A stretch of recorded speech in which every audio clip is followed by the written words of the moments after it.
With this now, with of course some good news, and this Friday lunchtime, MTN has announced it's dropping data prices drastically from mid-April.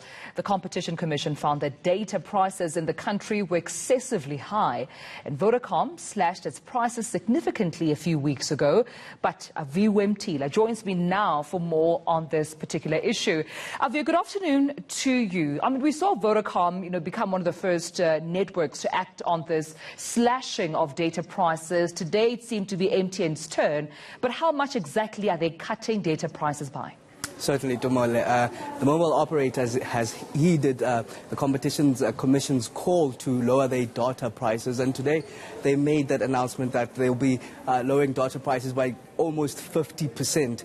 That would make, for example, a gig of theirs. They made a description about the gig of theirs that's about 1 gigabyte. That normally costs about 149 right now. That will be down to not more than 99 right. Remember that the Competition Commission urged the two mobile operators, Vodacom and MTN, back in December already, that they need to slash their data prices by at least 30% to 50% by the end of January. They took the time on it, but of course we heard Vodacom being the first one just earlier in the month slashing their data prices from the 1st of April by at least 30%. But now MTN has also joined those ranks and announcing that today, that by the 15th of April they'll introduce those new pricing measures. But let's listen in on what the CEO, the South African CEO, Godfrey Motz, had to say on that. Prices are dropping up to 50%. As an example, the 1 gig that you bought for 149, or you were buying for 149, is now going to drop to 99 bucks.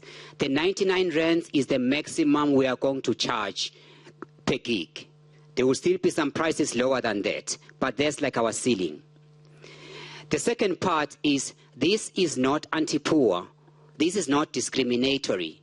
So it's the money in the pocket theory. If you've got 10 bucks in your pocket, you want to buy a bundle, you'll be happy to see the significant reduction we've done there as well. Now, Aviu, we saw the Communications Minister, Stella Ndabeni-Abrahams, also present during this announcement.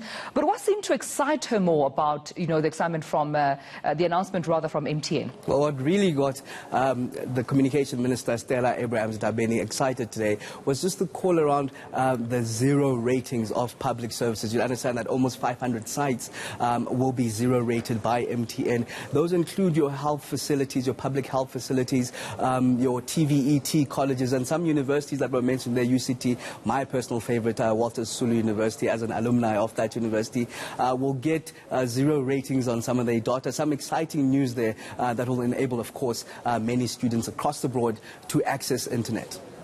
Now, Aviu, we're also just talking about that. I mean, simultaneously, we saw some of the briefings coming in from Health Minister Zweli Mkhize, Minister of Police, Bheki Cele, all of them re-emphasizing that no gathering of more than 100 would be permitted. So I assume that even with this announcement, the same measures around COVID-19 were taken into consideration. Certainly, Tomelo.